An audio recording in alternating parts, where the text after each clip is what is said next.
NBN रादाबाव दङ आं दिनै जारिमिन बरगयारी।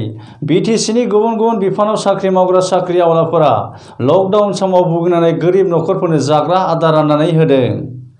थांनाय बावैसो सान सिगां आसाम हादोरसानि रांखान्थि मन्थ्रि डक्टर हेमन्त बिश्व शर्माया आसाम हादोरसानि साफ्रोम साख्रि आवलाफोरखौ लकडाउन समाव भुगिनांनाय गोरिब नखरनो जा हायो गरफा गरनै जाग्रा आदार माइरं दालि थाव साफुन संख्रि बानलु राननानै होनो खावलायनाय बायदि दिनै क'क्राझार जिल्लानि दतमा पुलिस थानानि सिङाव थानाय सालानि बाथाबारि गामियाव BTCआव साख्रि मावग्रा दमासु ब्रह्म, वाटार रिसार्च बिफाननि इन्जिनियार महाराजा ब्रह्म, सालाकाटि NTPCआव पिटार बिफानाव साख्रि मावग्रा अलंबार बसुमतारी आरो गामिनि आजिरा मोननाय फोरोंगिरि जगदीश चन्द्र ब्रह्म बिथांमोनहा खौसेयै सालानि बाथाबारि बेलथारि आरो 2 नं बाथाबारि गामिनि गं 39 गोरिब नखरनो 10 केजि माइरं, दालि, थाव, संख्रि, बानलु, आलु आरो बायदि बायदि मुवा बेसाद राननानै होयो।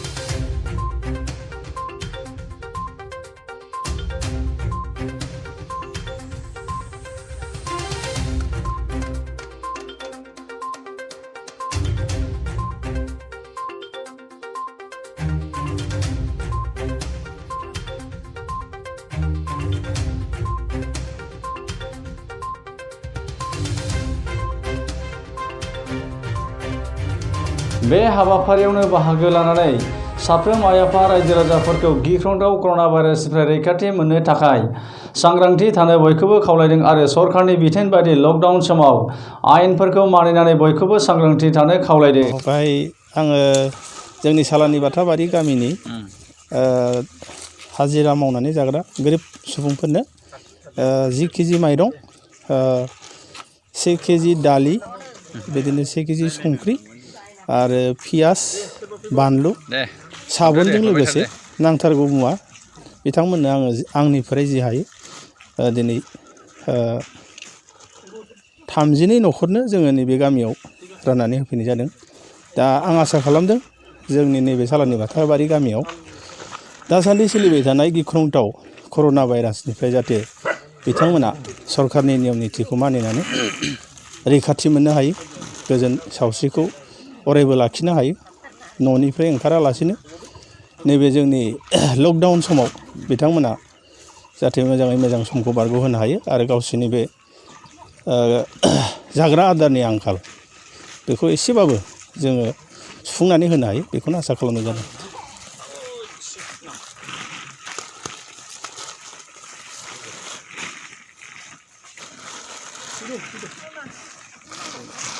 मा बुंनो सानो नोंथाङा?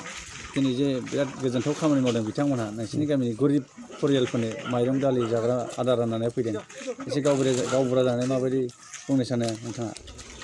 आङो दा बे दुंदुंहाव आरो जाफुबाय थानाय बोथोरखौ लानानै आरो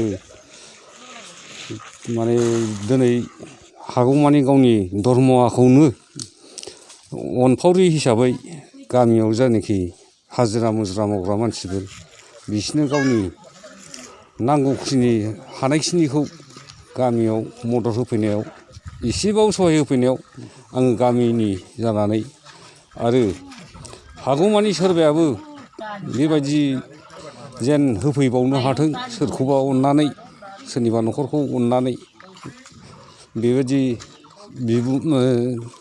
बेबायदि सोरबा रांखान्थि गोहो गोनां मानसिफोरखौ आं जेब्लाबो हास्थायगोन गामिनि सासे आफादगिरि जानानै। बावनाय जायोदि सालानि बाथाबारि गामिनि गामिगोरा बिथाङा खौरांगिरिनि गेजेरजों फोरमायथिबावोदि जायफोर गोसो गुदुं सुबुंफोरा लकडाउन समाव गोरिब नखरफोरनो बेबायदि अनसुंथाइ होनाया जोबोद बाख्नायथाव जादों होननानै बुंथियो। चेनेलखौ बरायबाय। दा नोंथांमोननि थ्रुयै जोङो जे जोंनि बे डक्टर हेमन्त बिश्व शर्मा फाइनान्स मिनिस्टारा जोंनि स्टेट गभर्नमेन्टखौ जेरैबायदि इन्सट्राक्सन होदों, साफ्रोमबो इमप्लयिया जेरै बयखौबो माने सासेयाव साब्रै साबा जाय जायहा जेसेबां केपासिटि दं जोंखौ हेल्प होनो थिननायखाय जोङो बिथांनि बिबुंथिखौनो माबानानै मानिनानै जोङो जेसेबांखिनि केपासिटि बेखौ जोङो दिनैहाय माने जोंनि माबानिफ्राय थरफनिफ्राय जेसेबां केपासिटि बादि हिसाबै जों गरिबफोरखौ सहाय होथावथाव हिसाबै जों बेखिनिखौनो माने सालानि बाथाबारि औ दा बेखौ बुंनानैनो जोङो जेनेबा जोंनि बै फाइनान्स मिनिस्टारनि खोथाखौ जोङो मानिनानै बेफोरखौ दिनैनि थासारियाव मा बुंनो सानो नोंथाङा जे मुलुगनाङैनो गिख्रंथाव भाइरास कर'ना भाइरासआ बिनि बांनाया बांलांबाय थादों आरो आसामावबो बिनि हारा बांबोबाय थादों बे बिथिङाव नोंथांनि बे गामिनि आइ आफा रायजो राजाफोरनो माबायदि सांग्रांथि मेसेज होनो सानो?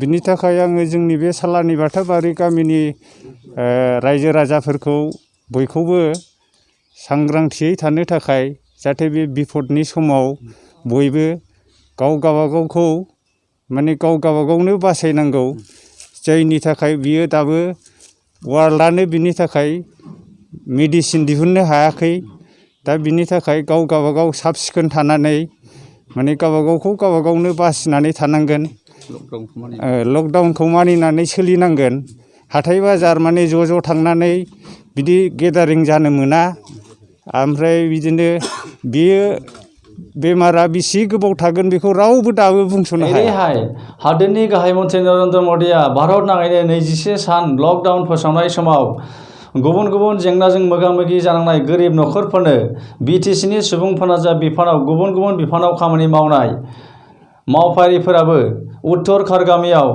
गोरिब नखरनि गं 37 नखरफोरनो संसार जानायाव गोनांथार मुवा बेसादफोरखौ राननानै होयो। এইটো আমি ৱেলকাম কৰিছোঁ যিটো আমাৰ বিত্তমন্ত্ৰী ডাঙৰীয়া হিমন্ত বিশ্ব শৰ্মাই যিটো আহ্বান কৰিছিলে আমাৰ গভৰ্ণমেণ্ট ছাৰ্ভিচমেনবিলাকক সেই হিচাপত আমি আমাৰ খাৰগাঁৱৰ যিমান চাকৰিয়াল আছে এতিয়া গোটেইকেইটা ইউনাইট হৈ পেলাই এতিয়া আমি 31 ফেমিলিজবিলাকক যিটো যিমান পাৰোঁ আমি সহায় কৰি আছোঁ। এতিয়া কি কি দিছে ইয়াতে আপোনালোকে? এতিয়া আমি মাষ্টাৰ অইল দিছোঁ, দাইল দিছোঁ, চুগাৰ, চল্ট, চাবোন, বিস্কুট, চাপাতি, ভিমবাৰ এই বস্তুবিলাক আমি দিছোঁ। আপোনাৰ কিমানজন আছে উত্তৰ খাৰগাঁৱত চৰকাৰী চাকৰিয়াল? 19 অঁ ইয়াৰ মাজত আপোনালোকে একোটা হৈ পেলাই অ'কে আমি ইউনাইটেডলি আমি এইটো ডিষ্ট্ৰিবিউট কৰি আছোঁ 31 ফেমিলিক। আপুনি অন্য চৰকাৰী কৰ্মচাৰীক আপুনি কিবা আহ্বান দিব বিচাৰে নেকি তেনেকুৱা এই সংকটৰ সময়ছোৱাত আপোনালোকে তেনেকৈ আগবাঢ়ি আহিছে? এইটো যথেষ্ট ঠিকে আছে। আমি যিটো কৰি আছোঁ যাতে বেলেগ মানে চাকৰিবিলাক আছে তেওঁলোকে যাতে মানে এইটো কিবা সংকটৰ সময় এই সংকটৰ সময়ত যাতে ইহঁতেও এইটো কামত যদি আগবাঢ়ি আহে সেইটো কাৰণে আমি আহ্বান জনাইছোঁ। ৰাইজলৈ আপোনাৰ পৰা কি আহ্বান আছে যিটো দূৰত্ব বজাই ৰাখিবৰ কাৰণে চৰকাৰে আহ্বান কৰি আছে এই বেমাৰৰ পৰা মুক্ত পাবৰ কাৰণে? এইটো আমি এইটো অলৰেডি আমি মিটিং কৰি আমি গাঁৱৰ যিটো আমাৰ প্ৰধানমন্ত্ৰী ডাঙৰীয়া যিটো ছ'চিয়েল ডিষ্টেঞ্চিংৰ কথা কৈছে সেইটো এতিয়া আমি মানি চলি আছোঁ আৰু যিটো চাবোন দি হাত ধুব লাগে এইটো আমি মানি চলি আছোঁ। মুঠতে সজাগতা আনিছে সজাগতা আনি আছোঁ। Thank you. मख'नो गोनांदि आसाम हादोरसानि रांखान्थि मन्थ्रि डक्टर हिमन्त बिश्व शर्माया साफ्रोम आसामनि साख्रिआवलाफोरखौ बेबायदि खामानि मावफुंनो बिथोन होनायखौ दिनै बिटिसिनि गुबुन गुबुन बिफानाव मावफुंनाय मावफारिफ्राबो फालिनायखौ नुनो मोन्दों। ओरैहाय क'क्राझार सहरनि बड'फा नोगोराव थानाय हाग्रा बिफाननि मावफारि लक्ष्मी नार्जारियाबो साखाथि फाखाथि ओनसोलनि गरिब नखरफोरनो माइरं दालि बायदि बायदि मुवा बेसाद राननानै होयो। बेजों लोगोसे दिनै रादाबा एसेनोसै। गोजोन्थों।